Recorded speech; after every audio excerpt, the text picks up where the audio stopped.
Hello guys. Yan pala, nagluto nga pala ako ng labong. Pinakuluan ko na siya.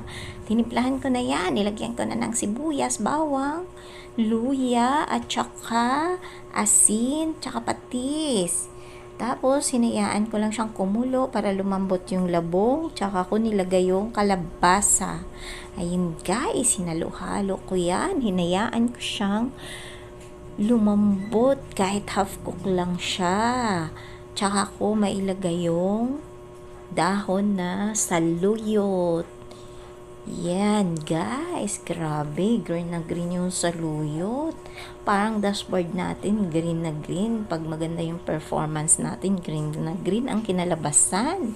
Yan guys, napaka-healthy. Grabe, walang mantika yan. Hindi ko yan ginisa.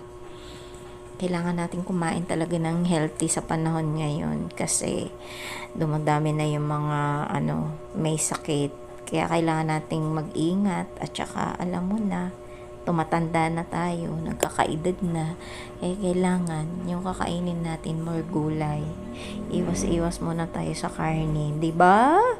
Wow, looks yummy. Grabe, ang sarap. Ayan, malambot na yan guys. Kaya, pwede na nating ilagay yung sahog. Sahog? 1 kilo ata yung shrimp. Grabe.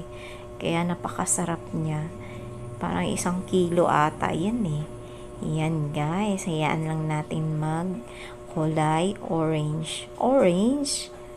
Pag nagkulay orange na yan, luto na siya. Kailangan half cook lang siya. Kunting kulo lang para pag kinain mo, malambot pa rin yung shrimp. Ayan, tapos na, luto na. Nagsasandok na si Inday kasi takam na siya.